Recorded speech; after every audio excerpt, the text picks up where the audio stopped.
Kompas Malam. Saudara, rekapitulasi tingkat nasional di pleno terbuka KPU Pusat masih berlanjut pada Jumat 15 Maret. Pasangan calon nomor urut 2, Prabowo Gibran, tercatat unggul di Provinsi NTB, Jambi, dan Papua Selatan melalui rekapitulasi tingkat nasional hari ini. Di NTB, Prabowo Gibran memperoleh 2.153.843 suara. Di Jambi, Prabowo Gibran memperoleh 1.438.952 suara. Sementara di Papua Selatan, Prabowo Gibran mendapat 162.852 suara. Pasangan nomor urut 1, Anies Muhaimin, memperoleh 532.605 suara. Di Jambi disusul pasangan nomor urut 3, Ganjar Mahfud, dengan perolehan suara sebanyak 234.251. Sementara di Papua Selatan, Anies Muhaimin memperoleh 41.906 suara dan Ganjar Mahfud memperoleh 110.003 suara.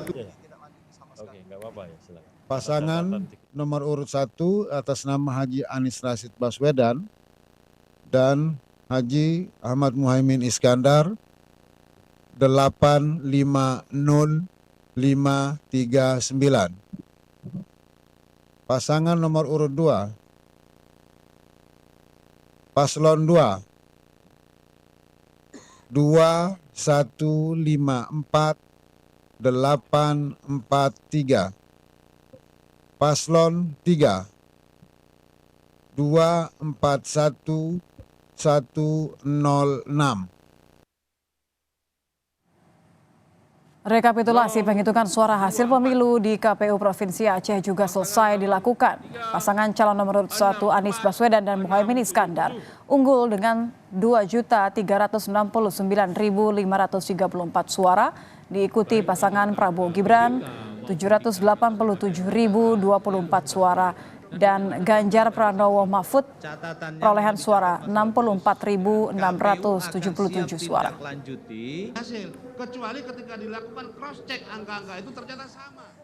Sore tadi di tengah rekapitulasi suara di kantor KPU Jakarta, 2 kelompok massa sempat melakukan unjuk rasa di depan kantor KPU. Kedua aksi massa terdiri dari 2 kelompok dengan tujuan berbeda. Kelompok pertama merupakan massa yang mendukung kinerja KPU dan meminta KPU segera mengumumkan hasil pemilu 2024. Sementara kelompok massa yang lain memprotes hasil rekapitulasi KPU. Lebih lengkap terkait perkembangan rekapitulasi suara KPU, kita akan bergabung dengan jurnalis Kompas TV Dian Silitonga. Dian, selamat malam. Di hari ke-17 ini provinsi mana yang tengah dihitung dan seperti apa hasilnya? Ya, Nitya, di hari ke-17 ini ada total 6 provinsi yang melakukan rekapitulasi suara, terbagi dalam 2 panel seperti biasa.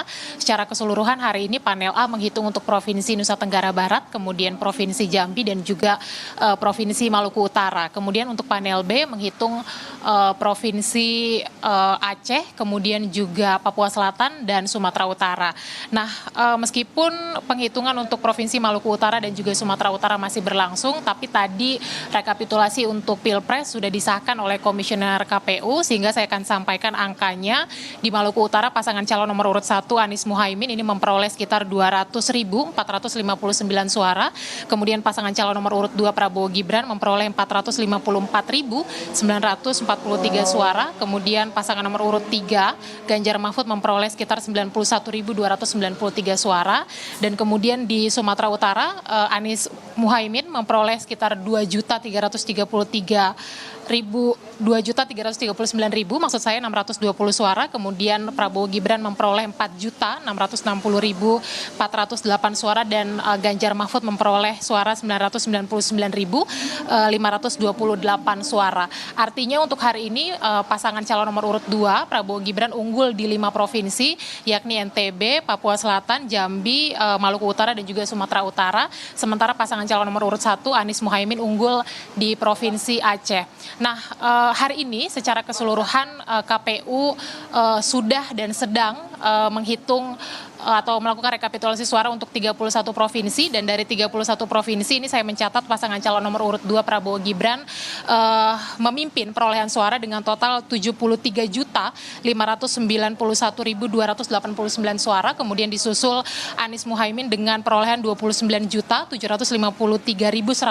suara, dan kemudian Ganjar Mahfud dengan 22.805.081 suara. Nah, dari 31 provinsi, Prabowo Gibran ini kemudian unggul di 29 provinsi, sementara pasangan Anies Muhaimin tercatat unggul di 2 provinsi, yakni Sumatera Barat dan juga Aceh. Sementara untuk Ganjar Mahfud tercatat sampai dengan hari ini belum unggul di provinsi manapun.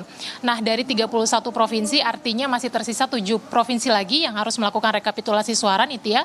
Tentu saja KPU harus mengejar penghitungan suara di 7 provinsi sampai tenggat waktu 5 hari ke depan, karena seperti yang kita tahu ini batas waktunya tanggal 20 Maret KPU harus segera mengumumkan atau menetapkan hasil pemilu 2024 baik itu Pilpres maupun juga Pileg. Komisioner KPU optimistis bahwa proses rekapitulasi suara ini akan selesai sebelum tanggal 20 Maret. Kita akan pantau bersama nanti teknisnya seperti apa, apakah nanti kalau sesuai target rekapitulasi ini bisa selesai misalnya tanggal 18 Maret kemudian KPU langsung mengumumkan hasil pemilu, atau meskipun sudah selesai rekapitulasi suara tanggal 18 Maret KPU akan tetap mengumumkan di tenggat waktu terakhir tanggal 20 Maret 2024. Kita pantau bersama jalannya proses rekapitulasi suara, apalagi kita tahu di tengah proses rekapitulasi suara ini juga ada dinamika, yakni aksi protes di berbagai tempat dan juga dari kelompok masyarakat tertentu yang kemudian sebagian besar mempertanyakan proses rekapitulasi suara yang dilakukan oleh KPU. Nitya. Kita kawal bersama. Terima kasih jurnalis Kompas TV Dian Silitonga.